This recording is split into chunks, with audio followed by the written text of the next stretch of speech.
সিংহরায় বাড়িতে আর্য, মেঘরাজ, অপর্ণা অনিকেত সিংহরায়কে ধরে ফেলেছে। রিভলভার উঁচিয়ে আছে অনিকেত সিংহরায়ের দিকে। অনেক প্ল্যান ওকে করতে হয়েছে এই নকল রাজনন্দিনীকে এই বাড়িতে আনার জন্য। অনিকেত বোঝেনি এরকম অবস্থা হবে। কিঙ্কর ডেকে এনেছিল, কিঙ্করও ওখানে উপস্থিত। এবার প্রত্যেকটা হিসেব মেলানোর পালা। অনিকেত সিংহরায় কেন এত বড় সর্বনাশ করলো? বলছে, আপনি বলুন, আপনি কেন এইসব করেছেন? রাজনন্দিনীকে কে খুন করেছে? অনিকেত বলছে, আমি ওকে মারিনি, তাহলে মারলোটাকে? কিঙ্করের কাছেও প্রশ্ন আছে মেঘরাজ আর্য। প্রিয়া রাজনন্দিনীকে কে খুন করেছে? ওরা সঠিক মতো জবাব দিচ্ছে না, কিন্তু আজ ওদের প্রশ্নের উত্তর দিতেই হবে। আছে ওখানে সতীনাথবাবু, অপর্ণাও। অনিকেত সিংহরায় বলছিল, দেখো আমি কিছু করিনি, আমাকে যেতে দাও। কিন্তু ওকে তো যেতে দেওয়া যাবে না। বলছে, তোমরা যদি আমাকে জোর করে এখানে আটকে রাখো, আমি কিন্তু এমন ব্যবস্থা করব, অপর্ণার মা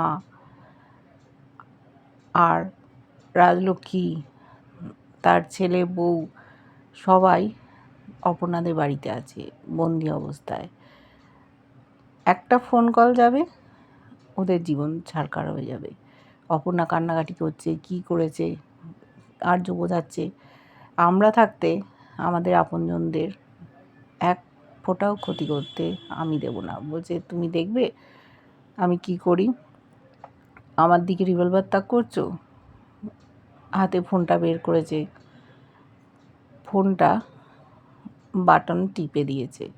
এবার বলছে, দেখো আমাকে ভয় দেখাচ্ছ তো, আমি যা করার করে দিয়েছি। এরা তো ভয়ে অস্থির হয়ে গেছে। অপর্ণা বলছে, ওর মার কিছু হবে না তো? সত্যিনাথবাবু বলছে, ওখানে সুমি আছে, অপু তোর মা, কি হবে এবার? কান্নাকাটি করছে।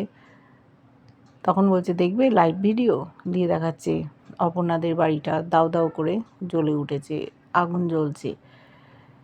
ওরা ভাবলো সব শেষ হয়ে গেল। তখন অনিকেত সিংহরায় বলছে, দেখো আমাকে যদি আটকে রাখো তাহলে ওরা কিন্তু বাঁচবে না, আর যদি আমাকে যেতে দাও তাহলে আমি ওদেরকে ফোন করে বলে দেবো, ওরা আগুনটা নিভিয়ে ওদেরকে বাঁচিয়ে দেবে। এখন তোমাদের যা ইচ্ছে করো, কিন্তু অনিকেত সিংহরায়কে কিছুতেই ছাড়া যাবে না, ওকে আটকে রাখা হয়েছে। কিঙ্করও ওখানে আছে। কিঙ্করের দিন শেষ। খুব হম্বিতম্বি করছে এই অনিকেত সিংহরায়। অপর্ণা কষ্ট পাচ্ছে। আর্য বলল, একদম চিন্তা করবে না অপর্ণা। মেঘরাজকে বলল, তুমি একটু দেখো।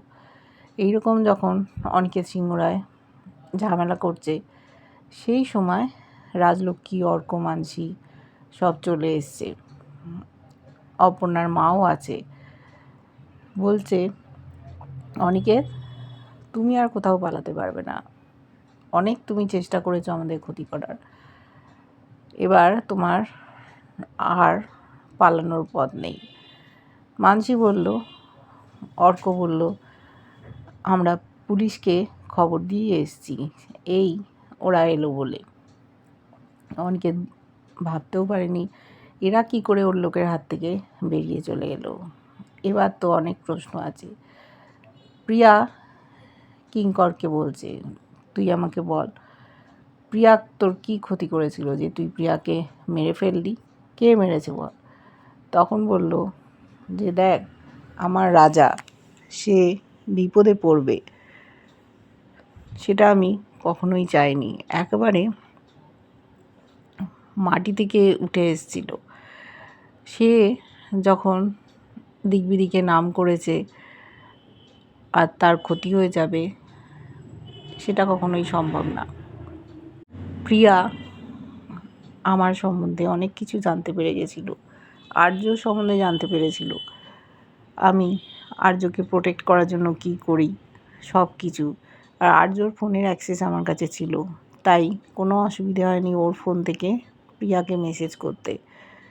সমস্তটাই আমি ঘটিয়েছিলাম। আর তোকে যদি আমি দোষী সাব্যস্ত না করতাম, তুই প্রিয়ার মৃত্যুর খবরাখবর করতিস আর হয়তো আমি ধরা পড়ে যেতাম। তাই আমি বাধ্য হয়েছিলাম প্রিয়াকে সরিয়ে দিতে।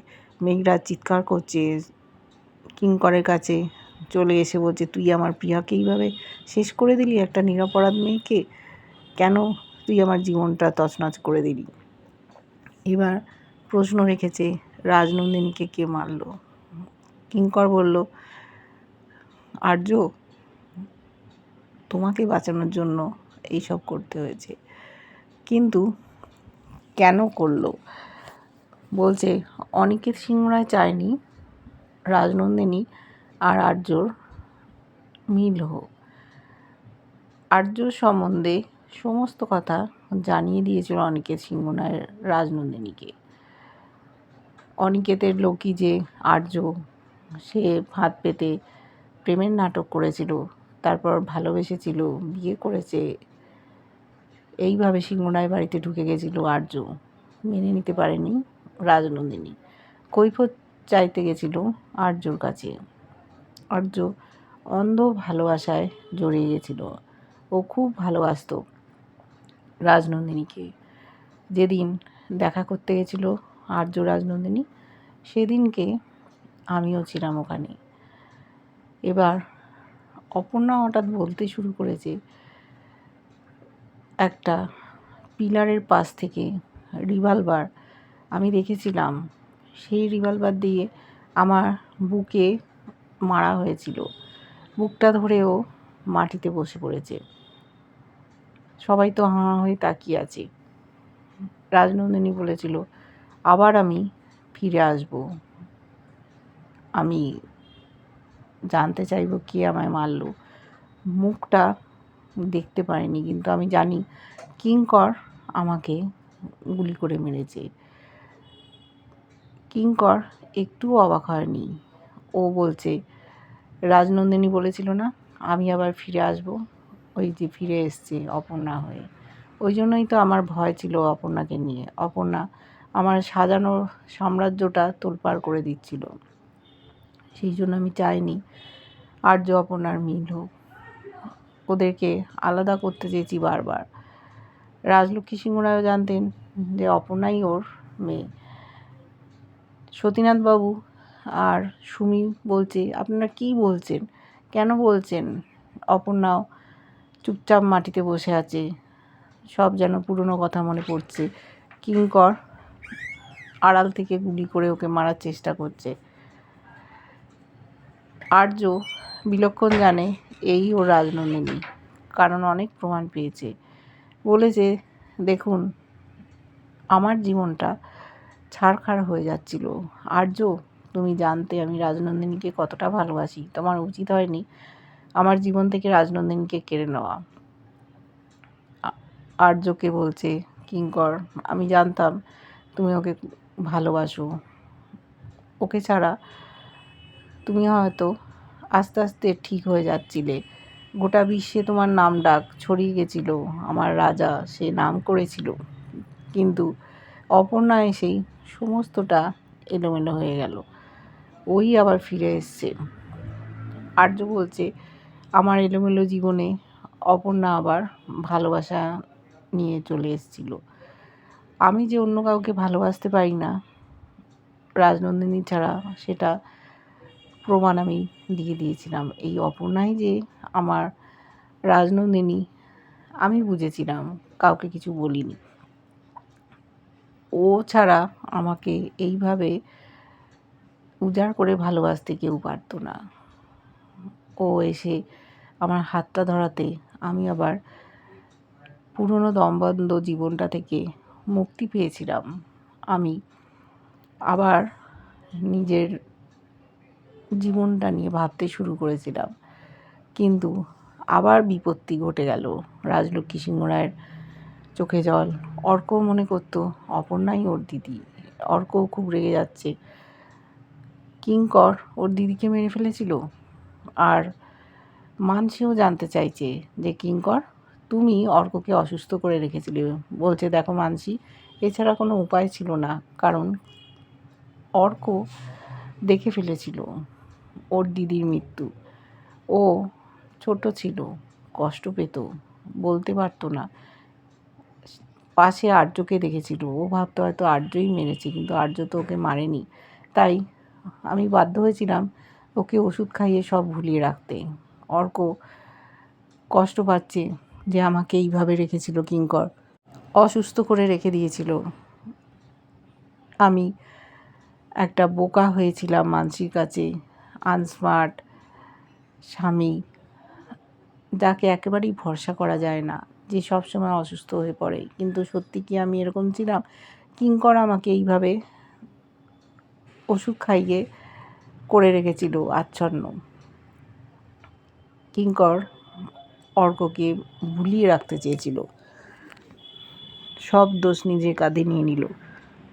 আস্তে আস্তে সব জট খুলে যাচ্ছে। বলছে মানসি, দেখো অর্ক, তুমি তো আমাকে শুধু ভালোবেসেছিলে বলো, আমিও তোমাকে ভালোবাসি, তুমি একদম মন খারাপ করো না। ওরা দুজন একে অপরকে ভালোবাসে। মানসি আর অর্ক দুজনে তাকিয়ে আছে, দুজনের ভালোবাসায় মুগ্ধ। এদিকে সুমি তার মেয়ের কাছে এসছে, সকলকে বলছে আপনারা কেন বলছেন আমার মেয়েকে এরম কথা? অপু তুই কী বিড়বিড় করে বলছিস? সেগুলো যে সব সত্যি কথা। ওই রাজনন্দিনীও কিঙ্কর ওকে মেরেছিল, ও আবার ফিরে এসছে সিংহরায় বাড়িতে, সবটাই একদম জলের মতো পরিষ্কার। অবাক হয়ে গেছে ওরা, ওদের মেয়ে ফিরে এসেছিল আর্যর জীবনে। এবার অনিকেতকে শাস্তি দেওয়ার পালা। অনিকেত অনেক ক্ষতি করেছে, ওদের সমস্ত সম্পত্তি হাতিয়ে নেওয়ার চেষ্টা করেছে, নিয়েও নিয়েছে। কিঙ্করের জন্যই অনিকেত ধরা পড়ে গেল, আর কিঙ্করও ধরা পড়ে গেল।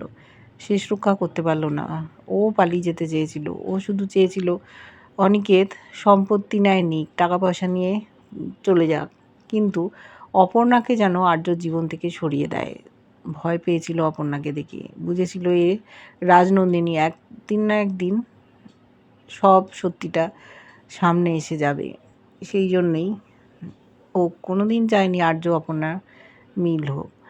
এইবারে আমরা শেষ পরিণতিটা দেখব,